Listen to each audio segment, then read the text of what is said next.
Era uma vez um livro.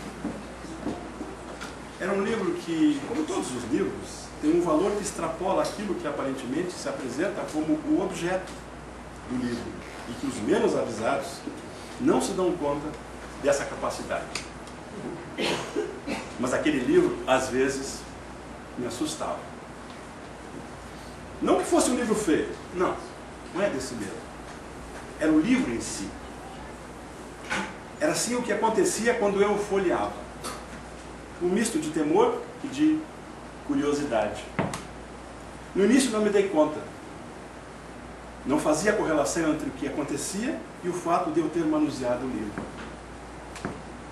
Às vezes, não era nem necessário abri-lo. Outras vezes, passeava dentro de suas páginas, lendo alguma coisa e as coisas aconteciam. Cada livro, ao seu jeito, como já disse, tem um conteúdo mágico. Não importa o julgamento que se faça dele, e essa magia é aquela que se cria quando alguém entra em contato com o livro, e por isso, acho que ele se assemelha um pouco a nós, seres humanos.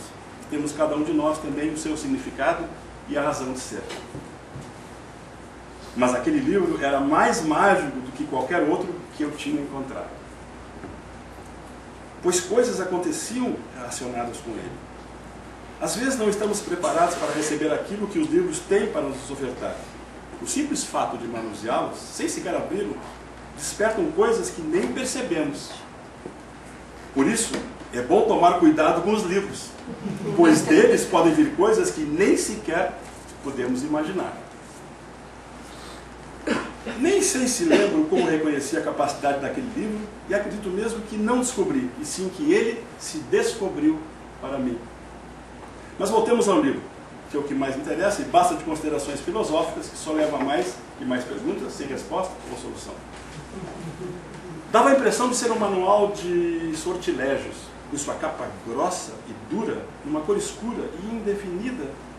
Trazia um título na lombada com uma linguagem desconhecida, pelo menos que eu conhecesse. Assim seria de pouca utilidade tentar decifrar o significado e o som daquelas letras, se é que eram letras. O texto, bem, o texto em si não tinha nada demais, mas a sua verdadeira potência me parecia quando estava em sua manipulação.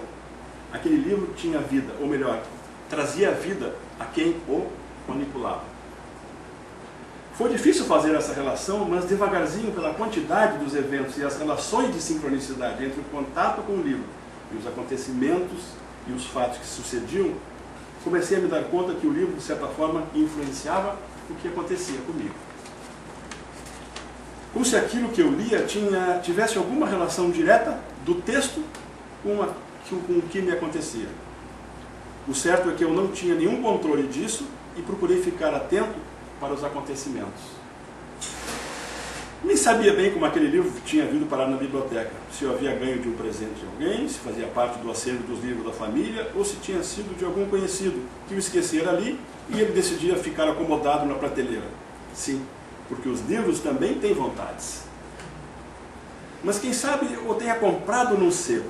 Sabe aqueles dias em que você entra num sebo e, como todo bom rato de livraria, começa a furungar nas prateleiras e de repente se atrai, nem sabe bem porquê, por uma capa ou por um título, nem sequer o folheia, compra no impulso como um presente a ser aberto e desfrutado mais tarde.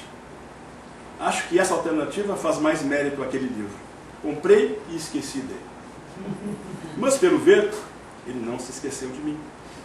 Disponível na estante, à espera de ser utilizado. Às vezes passava um longo período sem tocar no livro e até nem me lembrava que ele existia. Às vezes, ao fazer uma faxina, sem esperar alguma coisa, tocava no livro. E percebia nas próximas horas ou dias que as coisas em que eu estava envolvido mudavam. Aí então me dava conta de que estava mexendo e trabalhando no meu destino ao mexer naquele livro.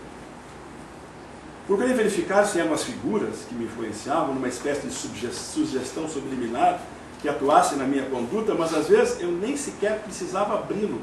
Bastava tocá-la, como disse, e pronto, lá vinham os efeitos disso.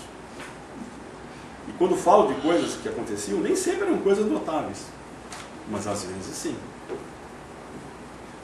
Às vezes, coisas aconteciam muito notável. Às vezes, coisas extraordinárias aconteciam. Lembro de uma vez que meus negócios estavam travados, pois não conseguia contato com uma pessoa que poderia, com sua participação, alavancar tudo o que eu precisava. Não houve jeito de conseguir qualquer informação para isso e eu precisava, de alguma forma, alterar o rumo das circunstâncias para reverter a situação. Lembrei-me daquele livro.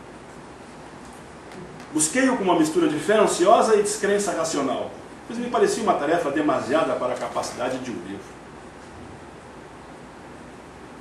E as dúvidas me invadiram. De que forma usar o livro? Ler, ver as figuras ou só tocá-lo por fora? Retirei-o cuidadosamente, religiosamente, numa liturgia quase mágica, e procurei lembrar de como ele havia funcionado nas vezes anteriores. Porém, ao apanhar o livro, caiu de dentro um cartão com o nome e o telefone. Sim, era exatamente a pessoa que eu tanto procurava. Como havia ido parar lá dentro daquele livro, liguei, fiz o contato e em poucos dias as coisas tinham mudado. Fui aí que comecei a me assustar com aquele livro. E ao mesmo tempo acreditar piamente na sua capacidade. Que missão teria aquele livro na minha vida? Seriam só essas manifestações passageiras de brincar com o destino? Ou haveria algo maior? Mas de novo, como de costume, esqueci o livro. O tempo passou, a vida seguia rotineiramente, então conheci alguém. Alguém que me tocou de forma instantânea, profunda, apaixonadamente. Foi numa circunstância banal, numa agência de correios. Ela trabalhava por lá e eu tinha ido buscar uma encomenda. Mas ela nem notou minha presença. Ao reverso, parecia que eu era transparente, translúcido. Ela me atendia olhando através de mim. O resto do mundo passava lá atrás e eu parado na sua frente. Voltei várias vezes ali para constatar que enquanto minha paixão aumentava, sua indiferença para comigo permanecia igual. Eu não existia para ela. Foi então que, como um raio, pensei no livro. Sim, ele tinha funcionado antes, podia funcionar agora. Precisava que ele exercesse o seu poder agora. Eu tinha um trunfo poderoso. Confiante, voltei apressadamente para casa em busca daquele livro. Manipulei-o das formas mais diversas. Usei técnicas novas, conversei com o livro. Mas aparentemente, nesse caso, o livro não funcionava. Meu desespero aumentava na mesma medida da minha paixão. Como é que aquele livro não podia mudar minha situação? No desespero, comecei a andar com o livro por onde ia. Quem sabe assim ele pudesse funcionar. E então aconteceu o impossível. Ao chegar em casa, me dei conta que havia esquecido o livro em algum lugar. Retornei pelo mesmo caminho desesperado que havia percorrido e vasculhei todos os lugares por onde havia passado. Infrutíferas tentativas. Pensei em algum lugar que tivesse esquecido, mas em vão. Aquele livro tinha me abandonado e exatamente quando mais necessitava dele, e por uma paixão, perdi o livro. Nunca mais fui procurá-lo. Desisti de encontrar aquele livro e também a paixão. E descobri então que havia dentro de mim amor por ela, mas um amor platônico, distante, que cultivei nos tempos que se seguiram. Como de costume, me esqueci do livro e segui a vida com aquele amor não correspondido. Um dia recebi um aviso do correio para apanhar uma correspondência, retida exatamente na agência onde ela trabalhava. Meu coração acelerou, mas minha mente racionalizou e decidi ir apanhar o documento como se nada tivesse acontecido. Lá chegando, me dirigi ao balcão e por trás dela estava ela, sorrindo para mim, e foi então que ela falou, cada vez mais sorridente, que tinha algo para mim. Então, estendi a mão para chegar à correspondência e ela me entregou o livro. Aquele livro. E disse que eu havia esquecido há muito tempo e que ela o guardara para mim. Falamos muito e depois disso saímos ali conversando e estamos juntos até hoje. O livro, aquele livro, voltou para a nossa prateleira e hoje repousa entre uma enciclopédia e um dicionário, esperando, quem sabe, uma futura tarefa.